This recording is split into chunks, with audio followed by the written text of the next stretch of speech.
Vous faites bien de suivre les programmes de votre chaîne panafricaine, Canal 7. Messieurs et dames, bienvenue à votre émission C'est ton droit, l'émission qui vous éclaire sur les questions et les problèmes de droit que vous rencontrez dans le cadre de ce numéro.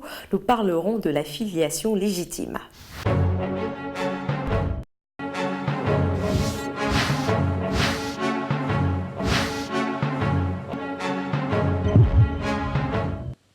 Vous êtes confortablement assis? C'est parfait. Imelda et Antoine sont un jeune couple qui a contracté mariage il y a 1 an et 5 mois. Aujourd'hui, ils attendent leur premier enfant. Et d'après le médecin, ce sera certainement une petite fille. Mais 3 mois avant l'accouchement, tout ira mal entre Imelda et son époux Antoine à cause du meilleur ami d'Imelda qui est de retour au pays. Célibataire et sans enfant. La situation se dégrade à un niveau où le jeune couple estime que leur mariage était une erreur. De ce fait, ils divorcent. En l'espace d'1 mois, Imelda se remarie avec son meilleur ami Daryl, qui a toujours été considéré par la famille de la jeune femme comme l'homme de sa vie.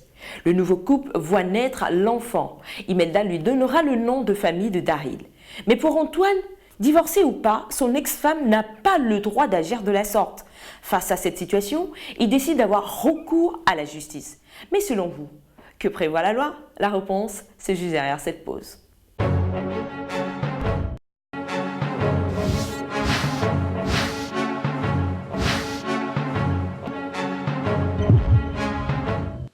De retour pour la suite de votre émission C'est en droit. Avant même de lire le droit dans cette affaire, nous trouvons important de définir ce qui constitue devant la loi une filiation légitime. C'est la filiation qui caractérise des enfants conçus ou nés alors que leurs parents étaient unis par le mariage. Dans de nombreux pays, le statut d'enfant légitime est opposé à celui d'enfant naturel. Au regard de cette définition, nous sommes bien en face d'un cas de filiation légitime.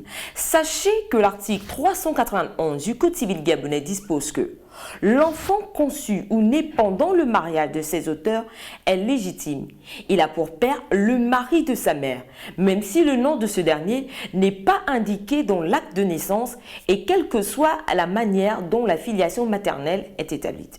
En somme, Antoine a eu raison d'avoir recours à la justice. Son ex-femme a commis un délit et devra répondre de ses actes devant la justice.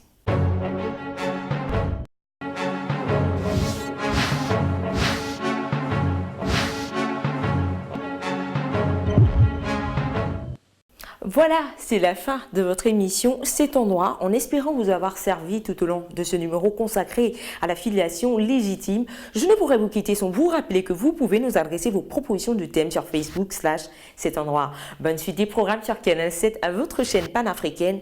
N'oubliez pas que nul n'est censé ignorer la loi. Au revoir et à bientôt.